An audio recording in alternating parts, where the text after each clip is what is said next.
Hey guys, welcome back. If you're new to my channel, please consider subscribing. I post weekly about military and finance topics. In today's video, we're going to talk about the Montgomery GI Bill and the Post-911 GI Bill. The GI Bills are education benefits entitled to all members who serve in our armed forces. And in today's video, we're going to go over the differences between the two and potentially in what scenario one is better than the other, because you do have a choice. Okay guys, before we get started, I do need to say that the VA website is the final authority on all information concerning the GI Bills. If you're watching this in the future, just know that information is subject to change and that what I'm telling you might not be the most current information anymore.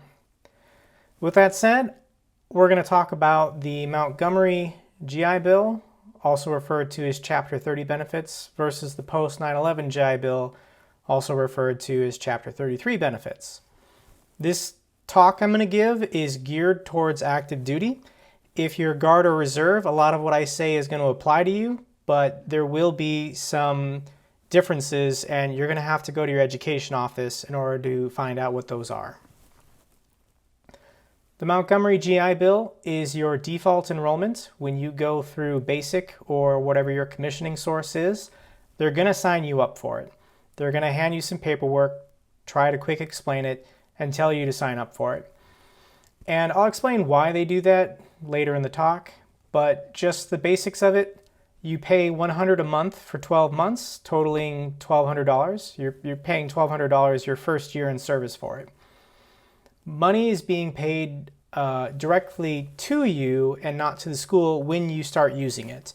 This is different than the Post-911. So you'll just get a check from the VA every month for a dollar amount, whatever the benefit is at the time.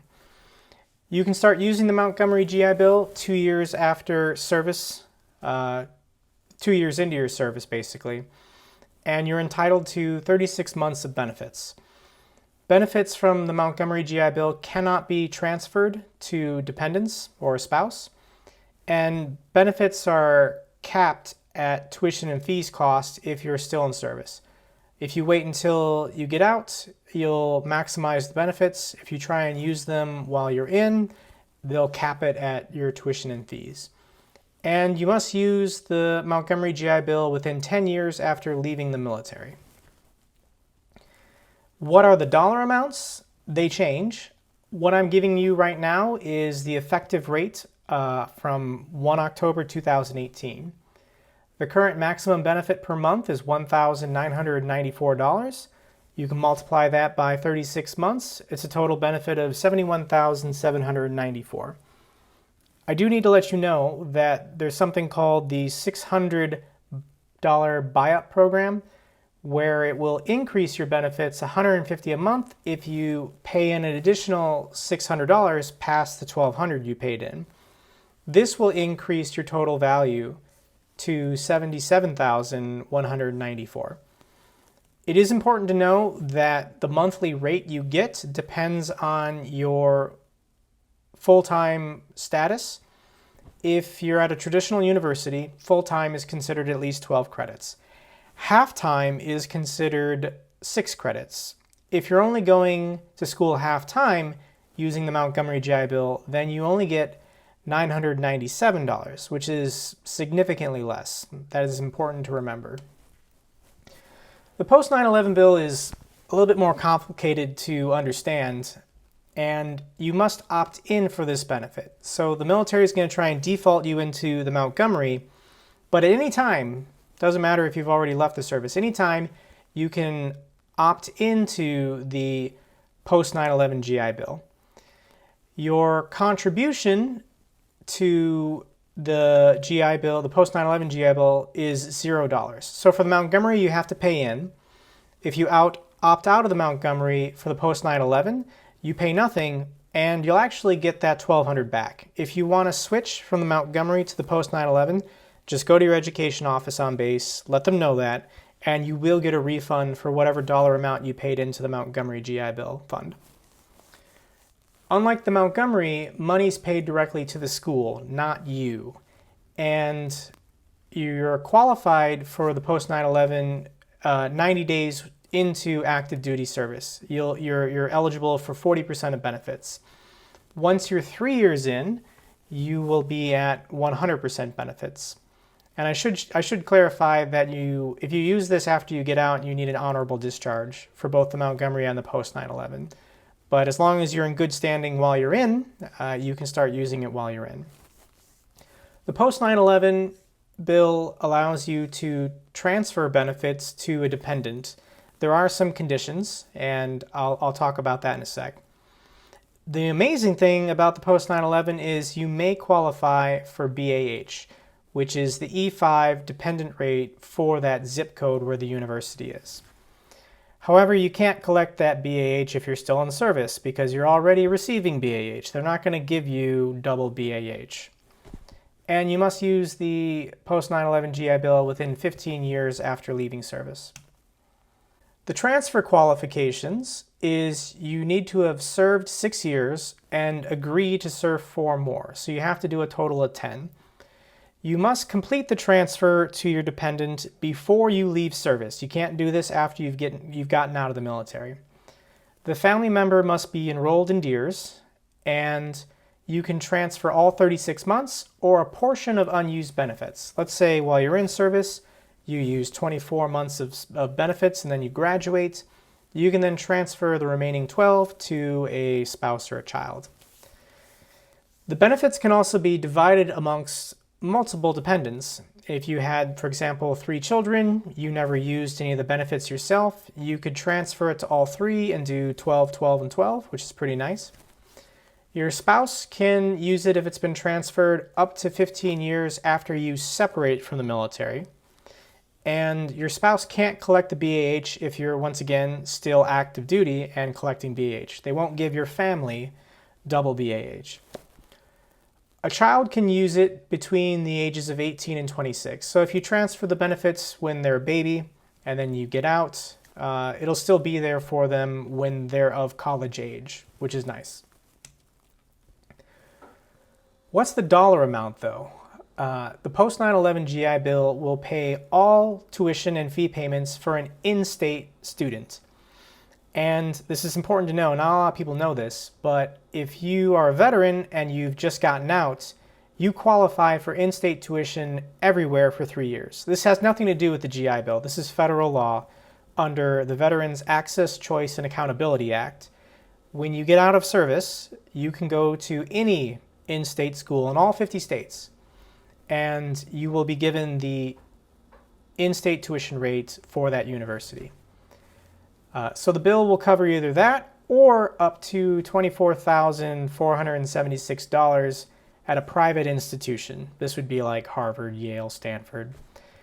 And that won't cover the costs for a lot of private colleges. However, there's something called the Yellow Ribbon Program that most of these top-tier schools participate in, and they'll help you cover the remainder of your costs. So once again, you're not paying any tuition or fees. While in school, if you're full-time, you can qualify for E5 dependent rate BAH. Actually, it's not full-time, it's greater than half-time, which is confusing. So at a traditional university, full-time is 12 credits, half-time is 6. You just have to be above 6, literally 7, 8, or 9, in order to qualify for BAH.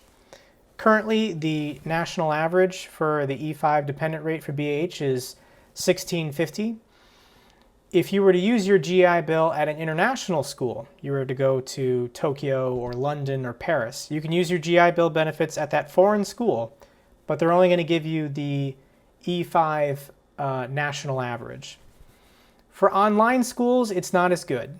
You're only going to get half of what the national average is. So if you go to an online university, you'll still get BAH, but it will only be $825 a month. I personally think that this is going to change in the near future. I think as online education becomes more acceptable and normalized, they're eventually going to have to change this law in order to match it. We've got to remember this law was written in 2008, and a lot has been improved in online education in the last 10, 12 years. You also get a book stipend every year, so $1,000 times 4 years is $4,000. But what's the total value? It's hard to quantify when compared to the Montgomery. I'll give you an example. For the Montgomery, we already established it's pretty straightforward. If you're full-time, the max benefit is $77,194. If you're half-time, though, you're not getting as much. So let's say you know for whatever reason you can't be full-time and you want to use the Montgomery, then for 36 months at the half-time rate, it's a total value of $41,000. And both of these are obviously you do the buy-up program. For the Post-911, I'll just give you a real-world example from my home state of Wisconsin. If I wanted to go to undergrad at the University of Wisconsin-Madison, tuition for in-state students is $12,800 a year, times 4, times books, plus the stipend, and the BAH rate for the Madison area is $1,524. You do the math and that has a value of $110,000. So for a full-time student, just going off of this math for this specific school in this specific state, the full-time status is a greater value, $110,000. However, what if you know that you're going to be using the Post-911 and you're going to be a part-time student, 3 or 6 credits a semester? Then cut the tuition in half, you get no BAH, the total value drops down to $29,704. So there's a lot of ways to change up the math here, but in this scenario, if you're a full-time student, it's better to be Post-911. If you're a part-time student, it's better to be the Montgomery GI. I also didn't mention earlier that you can still qualify for scholarships and financial aid with your university just on your own. And if you do that, then you can keep more of that money for the Montgomery GI Bill. However, with the Post-911, if you use scholarships and financial aid to lower your tuition costs, the VA is not going to give you whatever money that you got back. They only cover the difference of costs. So if you have more financial aid and scholarships, generally, the Montgomery, I think, would be better because you get to keep all that cash. Whereas with the Post-911, you're not going to get any more benefits out of it. I'm going to do another video about the Post-911 and how crazy good it is, how you can maximize the benefits. But the important takeaway is it's a greater value for your GI Bill if you go back to school full-time, if you can do it. Real quick, there's a loophole where you can use both GI Bills for 48 months worth of benefits. This only applies to people who served between 2005 and 2011. The reason why is because this bill was passed in 2008, and I think there were already people using their Montgomery GI Bill benefit, and they said, whoa, the Post-911 is way better. So this was a compromise, where if you exhausted 36 months of your Montgomery, you're allowed to switch to the Post-911 after you've completely used the Montgomery and get 12 months in additional for the Post-911.